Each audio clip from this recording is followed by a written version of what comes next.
여러분, 부잣집 화장실에는 절대로 이것이 없습니다. 네, 저는 풍수를 공부하고 풍수를 가르치고 또 풍수를 알려주는 사람입니다. 이 풍수학이라는 학문은 우리의 무의식을 지배하여 나도 모르게 하는 행동이 올바른 행동이 될 수 있도록 만들어주는 학문이에요. 네, 현대 심리학자들은 한결같이 말하고 있죠. 우리의 일반적인 행동 중에 90% 이상이 우리도 모르게 행해지는 반사적인 행동이라고 말입니다. 여러분, 일전에는 제가 화장실에 반드시 두어야 할 것에 관해서 이야기를 해드린 적이 있었습니다. 하지만 우리는 의외로 화장실에 두지 말아야 할 것들을 두고 생활하는 경우가 참 많다는 거예요. 물론 풍수학적으로도 그러하고 또 위생적으로도 그러하다는 것이죠. 내 가족의 건강이 집안을 행복하게 만들고 집안을 번영시키고 또 집안에 부를 생성하는 가장 기본적인 원칙입니다. 그리고 이 화장실은 무엇보다 이 집안의 재물운과 직접적인 관계가 있는 곳이에요. 하여 우리 조상님들은 똥장군이 자주 들어가는 집이 명문가이고 또 부잣집이라고 하셨던 것이죠. 자, 여러분도 모르게 이것들을 화장실에 두고 계신 것은 아닌지 꼭 한번 살펴보시고 혹시 그러시다면 꼭 치우시도록 하세요.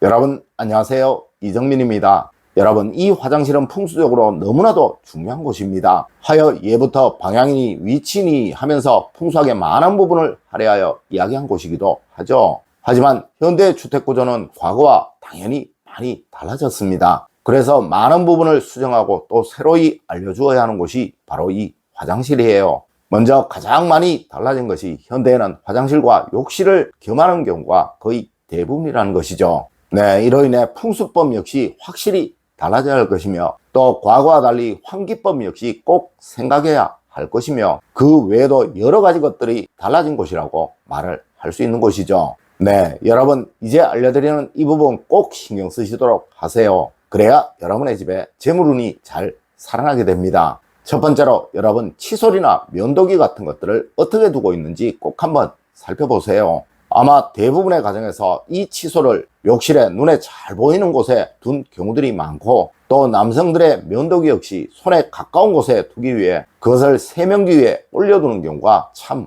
많습니다. 네, 하지만 문제는 욕실과 화장실이 겸해지기에 생겨나는 것이죠. 맞습니다. 그래서 이것은 무조건 수정을 해야 하는 거예요. 물론 현대 위생학적으로도 칫솔은 절대 욕실 안에 두지 말라고 말을 하고 있습니다. 네, 이곳은 세균의 번식이 아주 많은 곳이라 칫솔의 경우 아주 위생적으로 좋지 못하니 살균기 안에 넣어두거나 또 욕실 밖이나 욕실장 안에 넣어두라고 말을 하고 있다는 것이죠. 또한 면도기 역시 이곳에 두게 되면 녹이 쉬 슬게 되고 이로 인해 피부에 아주 안 좋으니 꼭 욕실 밖에 두거나 아니면 캡을 씌워서 보관을 하라고 말한다는 것이죠. 물론 이것은 우리 풍수적으로도 아주 나쁜 형상입니다. 여러분, 면도기의 경우는 칼이죠. 네, 우리 풍수학에서는 절대 화장실에 칼을 두는 경우가 없습니다. 이는 귀신을 들락거리게 하는 형상이에요. 여러분들 한 번씩 TV에서 무속인들이 귀신을 부를 때 칼을 사용하는 것을 보신 적이 있으시죠? 물론 이것이 녹이 쓴 것이라면 더욱 그러할 것입니다.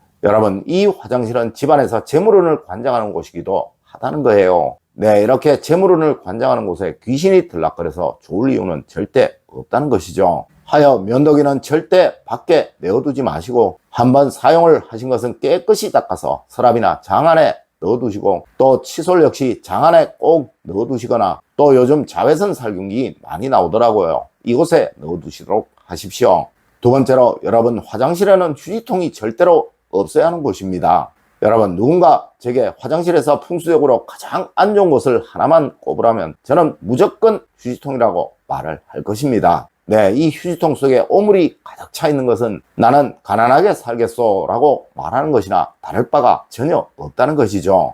여러분, 예전에 화장실은 전부 환기가 아주 잘 되는 곳에 있었습니다. 하지만 현대의 경우는 거의 대부분 그렇지 못한 경우가 아주 많고 또한 환기가 아주 잘 된다고 하더라도 이 냄새라든가 눈에 보이지 않는 더러움은 절대 숨길 수가 없다는 것이죠. 여러분, 한번 상상해 보세요. 멋진 호텔 화장실 안에서의 상쾌함, 그리고 더러운 공동 화장실에서의 칙칙함, 제가 따로 설명을 드리지 않아도 분명 차이가 나죠. 여러분, 화장실에 절대 휴지통은 두지 마세요. 물론 여성분들의 경우 따로이 처리를 해야 하는 것들이 있을 것입니다. 네, 이를 위해 휴지통을 두셔야 한다면 꼭 뚜껑이 있는 것을 사용하시고 또 아주 작은 것으로 하나 두시는 것, 그것은 괜찮습니다. 여러분 꼭 명심하십시오. 무슨 일이 있어도 우리 집 화장실에 휴지통이 있어야 한다라고 생각이 되시거든 반드시 뚜껑이 달린 것을 두시고 또 그것을 보아 아주 깔끔하고 아주 귀여운 것을 두시는 것, 그것이 가장 좋은 거예요. 세 번째로 화장품이나 스킨, 로션, 향수 같은 것은 화장실 안에 두지 마세요. 물론 이 화장품의 경우는 빛이나 습도에 아주 예민하기 때문에 상하기 쉽고 또 그 유효기간이 짧아질 수도 있습니다. 네, 이런 향수 역시도 그러합니다. 아마 금방 변색되거나 그 향이 날아가 버릴 거예요. 맞습니다. 이렇게 제품적인 특성, 그 영향도 있지만 이것은 풍수적으로도 절대 화장실에 두어서는 안 되는 것입니다. 여러분, 우리 조상님들은 절대 뒷간에서는 옷매무새도 고치지 않고 또 뒷뜰에서는 단장도 하지 않는다라고 하셨습니다. 이는 몰래 바람을 피거나 배우자를 속이는 행동을 하는 것이라고 말을 하였다는 거예요. 물론 시대적으로 과거와 달라진 점 인정을 합니다. 하지만 여러분, 이 화장이라는 것은 자신을 변화시키고 바꾼다는 것을 의미하는 거예요. 네, 저도 이 부분에 관해서 어떻게 말씀을 드릴지 참 생각을 많이 해보았는데요. 이렇게 되면 배우자가 바람이 난다는 것입니다. 여러분 꼭 화장실에 이런 것들 두지 않는 습관 가지시도록 하십시오. 네 번째로 더러움이나 무질서는 절대 화장실에 있어서는 안 되는 것입니다. 여러분 이 화장실은 재물운의 영역이에요. 절대 더럽게 무질서하게 두시면 안 되는 곳입니다. 특히 환기 부분에는 꼭 신경을 쓰셔야 하는 곳이에요. 그리고 이 화장실에 얼룩이나 깨어진 타일들이 있다면 그것은 반드시 교체를 하시거나 수리를 하십시오. 네, 간혹 이런 질문을 하시는 분들이 참 많으시더라고요. 왜 화장실이 재물운을 상징하는 곳이냐고 말입니다. 여러분, 풍수에서 물과 변은 바로 돈을 말하는 것입니다. 하여 우리 꿈속에서도 물꿈이나 똥꿈을 꾸면 돈이 생긴다고 해서 이런 꿈을 꾸면 여러분들 복권 사러 많이 가시잖아요. 네, 그만큼 이 물과 똥은 우리 조상님들이 돈과 가장 연관을 시켰던 것들입니다. 여러분, 돈은 반드시 질서가 있어야 하는 거예요. 네, 돈을 아무리 많이 벌어도 계획이 없어 또 무질서해서 이것이 계속 낭비된다면 절대 돈이 모이지가 않겠죠. 맞습니다. 여러분, 화장실이 더럽다면 무질서하다면 절대 돈이 모이지 않는다는 이야기인 것입니다.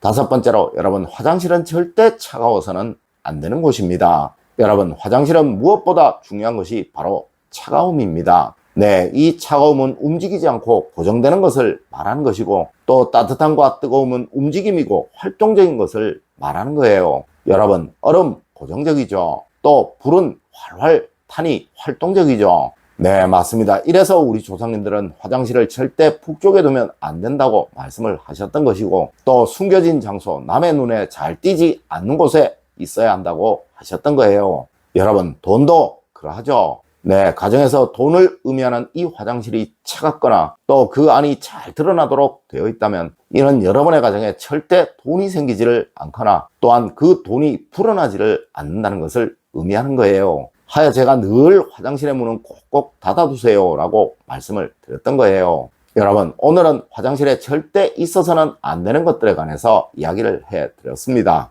여러분, 오늘 제가 알려드린 이야기 꼭 명심하시길 부탁드리며 오늘의 이야기를 마치도록 하겠습니다. 늘 올바른 학문과 올바른 지식을 여러분들께 전하도록 노력하겠습니다. 여러분 긴 시간 감사드립니다. 감사합니다.